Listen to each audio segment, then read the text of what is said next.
श्री सच्चिदानंद सद्गुरु साईनाथ महाराज की जय। सद्गुरु भरद्वाज महाराज की जय। Shri Gurucharitra chapter 3. Now I wish to know why Sri Guru, who is Parabrahman, the Absolute, has taken birth as a human being on earth, said Namadarika. Son, you are blessed indeed. God's grace is on you. That is why you are so strongly impelled to know about Him. This devotion shall eventually liberate you. Your faith does stir up my joy too. Earlier, I roamed the whole of this earth, but no one ever asked me to narrate the stories of Sri Guru. After so long, only you have asked me about this. Just as the ocean swells at the sight of the full moon, at the sight of an eager devotee like you, my urge to expound the same wells up within my heart. Now listen attentively, said Siddha and went on. Sri Guru is infinite, and so is his divine sport. One does not know where to start the narration of his divine acts. That is why, unless you question me specifically, it is not easy to commence the narration. However, it is never possible to express the full significance of his Leelas in speech. The Vedas describe the Supreme as the one, failing to reach whom our speech and mind turn back upon themselves. That is, his divine play can neither be comprehended fully by the neglect, nor its implication conveyed by language.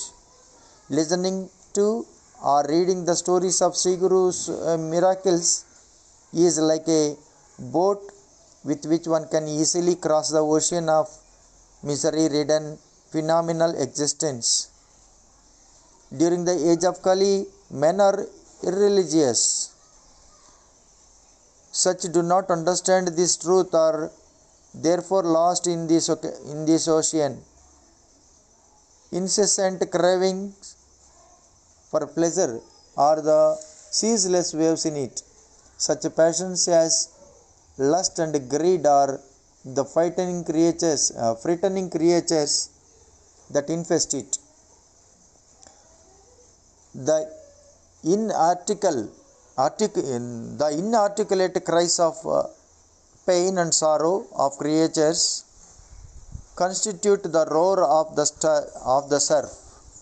In order to take us safely cross such unfathomable and boundless ocean, the Guru is the helmsman.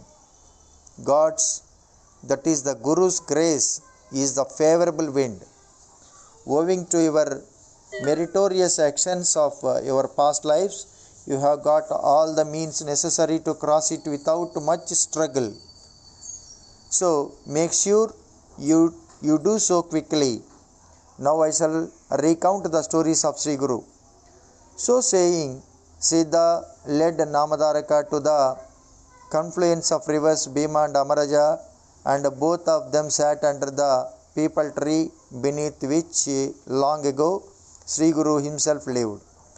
As the boon bestowed, Sri Guru sat under it. That tree too acquired the blessed power and hence may be considered as a veritable kalpavriksha, the wish-fulfilling tree. Then Siddha went on. My son Namadharaka, human beings are of three kinds. Those given to sensual pleasures, the seekers after enlightenment, and the enlightened or the liberated. The story of Sri Guru, that is Sri Gurucharitra, is the sole refuge of all these. The seekers of worldly pleasures gain them either by studying or listening to it. For seekers after liberation, it is the excellent remedy to cure the illness of ignorance. The liberated ones derive supreme bliss by listening to it. It is thus their very life. The full significance and efficacy of Sri Gurucharitra is something which transcends our limited powers of intellectual understanding and verbal communication. However much we recount it, there remains much that is never revealed unless one is spiritually awakened to it by divine grace. Once there was a terrible universal deluge, and the whole world was submerged by a huge flood of water. Then Lord Narayana lay floating on the coils of the divine serpent Adishesha and was in his yogic trance. Desirous of projecting the old again, he manifested Maya and originated Brahma, the creator, from it. In order to promote the creative process, Brahma too, by an act of will, created the 7 great seers: Marichi, Atri, Ribhu, Pulastya, Pulaha, Angirasa, and Daksha. Of these sages, Atri happened to be the one to whom Lord Datta was born. Anasuya, the wife of the great sage Atri, became famous for her devotion to her husband Pativratya. Such was her spiritual power that the hard, uneven earth turned soft and smooth for her as she walked about. Even the scorching sun and blazing fire turned cool in regard to her. The god of wind dared not blow except as a pleasant breeze for her sake.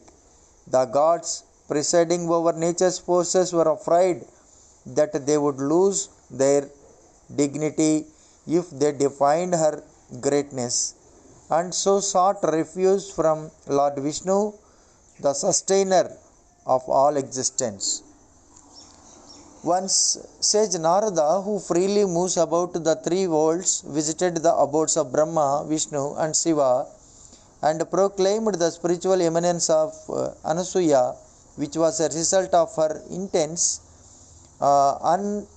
unrevealed devotion to her husband and of her unfaltering vow of hospitality to visitors. Hearing this, the consorts of the divine trinity, that is Saraswati, Lakshmi, and Parvati, felt jealous of her and wept. When their husbands tried to console them, they insisted that they should find an occasion to curse Anasuya Devi or trap her in a moral dilemma and see that her greatness does not exceed their own. So the 3 gods went to the hermitage of sage Atri, discussed as 3 random guests, Atidis. Anasuya welcomed the guests with due respect and seated them. As per her vow of dutifulness, she said, "Holy sirs, you have sanctified our hermitage by your holy visit. I heartily welcome you. Please say what I could do for you." The master of the hermitage, sage Atri, has gone to the forest to perform his austerity or tapas. The guests told her that they were all very hungry and cannot wait till her husband returned home. They wanted to have food immediately. She went in and, after making proper arrangements, invited them for lunch. Then the guest said, "Holy One, unless you take off your clothes and serve us food in your nakedness, we shall not eat but go away hungry." On hearing their words, she smiled to herself and reflected thus, "I am totally purified by the long association with the holy sage Atri. What harm can the god of lust ever do to me? So I need fear nothing. If I do not comply with their pro-condition, they would go away after laying a curse on me for having failed in my duty." and my promise to feed them. As they have sought food from my hands, I look upon them as my own children, and not as strangers and grown up men. Having decided this, she said to them, Sirs, I shall do as you wish. Come and have your lunch. Then she did accordingly. At once, by virtue of her superior spiritual powers, the three divine guests were transformed into infants. At the sight of them, holy motherly love welled up in her heart so intensely that her bosom experienced lactation. She happily suckled them, and the three infants were immensely satisfied. Brahma, Vishnu, and Shiva, as though exhausted with their tasks of creation, sustaining, and destruction, had all enjoyed perfect rest in her lap. Then Ansuya realized that they were the Holy Trinity and was very happy. She put them in a cradle and rocked it, singing a lullaby recounting the whole incident. Sage Atri, who was on his way home, he heard the song from a distance, and he knew of what had transpired. On reaching the hermitage, he glorified the Trinity thus: O thou Supreme Spirit, you are the ultimate cause for creation, preservation, and destruction. You are the witness of the whole universe, the omnipresent, all-pervading essence of all existence. You are Lord Vishnu. You are indeed the reality, but by your divine sport, you manifested yourself as the Holy Trinity for your own play. Though the universe is a projection of nescience of your real essence, it is not distinct from you. Only when perceived through the illusory sense of I and mine, it looks distinct from you. As he sang thus, even while the three infant forms were in front of him, they also appeared before him in their original forms, and wanted him to seek a boon from them. He then looked meaningfully at his wife and said, My dear, these holy ones cannot be reached even by the mind. They appeared here only by the power of your devotion. Tell them of your heart's wish. She replied, My Lord, you were created by Brahma for the promotion of the phenomenon of creation. Therefore, I shall be pleased if you pray to the one Lord that has appeared as this Trinity to live here as our sons. Sage Atri did so, and the one spirit manifest as the trio said, O wise sage, I offer myself to you henceforth as our adopted son. Hence I am Datta. Owing to the power of Ansuya's devotion, the divine Trinity continued to live at the hermitage as her children. At the same time, they also left for their celestial abodes in their subtle spiritual forms and were united with their consorts. As Lord Vishnu gave himself up completely, the sage named Brahma, who was charming as Chandra, infant Shiva as Durvasa, and Vishnu as Datta. The children of Atri are called Atreyas. Thus, in order to denote that Datta was his son, he came to be called Dattatreya. He is indeed the Supreme Lord himself, the goal of the Vedas. He is of the nature of reality, awareness, bliss.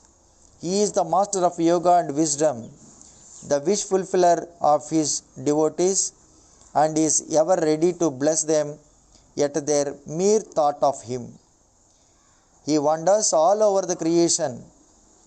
Durvasa was choleric in temperament, still he blesses others. Chandra sustains the worlds. The Supreme Spirit, henceforth known as Dattatreya, is indeed bound by phenomenal existence. Yet in deference to a curse laid on him once by sage Durvasa, he ever abides on earth, assuming different human forms. This he does out of compassion for the creatures on earth and for the gods. There were avatars of the Lord earlier too, but all of them, after completing their mission, left off those forms and returned to their own essence. In order to bless his devotees, the Lord had incarnated as Lord Dattatreya, yet he did not, like the other avatars, leave the earthly plane of existence after completing his divine mission. I shall illustrate the difference. The incarnation of Sri Rama was intended for the destruction of the demon king Ravana. The avatar of Sri Krishna was intended for the annihilation of King Duryodhana and his wicked train. So after the completion of those missions, Sri Rama and Sri Krishna had cast off their physical bodies and left for their heavenly abode. But the avatar of Dattatreya was intended for the welfare of all creatures, as this mission has to be carried out as long as creation exists. He does not lay down his body and leave for his heavenly realms, but goes on wandering from place to place. Thus Dattatreya is the eternal avatar of God's spirit of self-dedication to the salvation of all creatures. He manifests himself perennially as the perfect saints of all religions of the world. As Siddha thus went on enumerating the unique features of the avatar of Datta, Namadarka expressed one of his doubt thus: Sir, Durvasa, by laying a curse on Dattatreya, has indeed done immense good to all creatures. If he was not cursed to wander about for the welfare of all, Lord Datta too would have laid down his physical body like the other avatars after the fulfillment of his limited mission. But tell me, why at all Durvasa cursed him? Besides, he could the curse affect him who is ever above all manifestation? Siddha replied, Son, the Supreme Lord is indeed ever unmanifest, but when invoked by the power of devotion of the faithful ones, he manifests himself on earth out of compassion for them. He is full of the spirit of endurance. Durvasa once cursed King Ambarisha, who was a devotee of Vishnu. Then Dattatreya requested Durvasa to transfer the curse to him, as he has pledged to take over himself the sufferings of his devotees. Durvasa did so, and thereby curse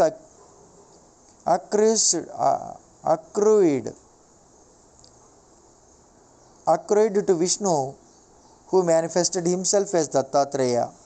I shall recount the details of the story. Long ago, there was a king named Ambarisha, who honored his guests as the veritable forms of Lord Vishnu. He scrupulously observed the vow of Ekadasi, the 11th lunar day from either full or new moon day. The vow consists of fasting on Ekadasi and breaking the fast before noon on the next day of Dwadasi. Once sage Durvasa wanted to test the righteousness of Ambarisha and arrived at his palace with a large retinue of disciples. on the morning of a Dwadasi and demanded food for all of them. Ambarisha happily invited them all for lunch. Durvasa then went to the river for ablutions and deliberately delayed his return to catch the king in the horns of a dilemma. If, in order to fulfill his vow, he were to break his fast without waiting for the guests, it would amount to disrespecting the latter according to the religious law. As a way out of the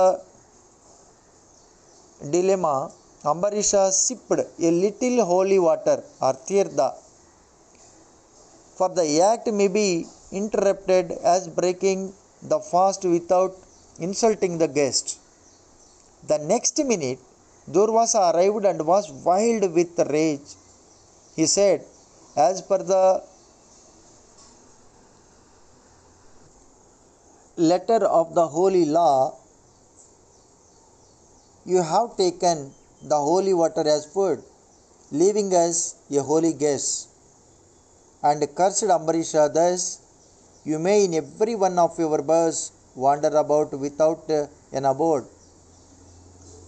The correlation between the curse and the error committed to deserve it is that Ambarisha could not await in patience the arrival of the guest, and the curse ordains that its victim should likewise be deprived of any stability and comfort in all his future births.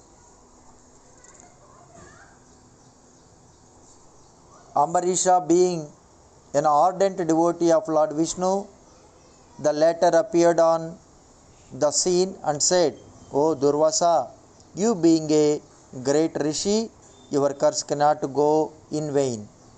But my devotee Ambarisha cannot stand it either, and it is my promise that I bear the burden of my faithful. You modify the curse so that I could suffer it in his stead. Durvasa pondered for a while. This Lord Vishnu is not easily accessible to devotees on earth. Hence it is for the good of all if he, instead of Ambarisha, should wander about this earth. So he modified his curse accordingly.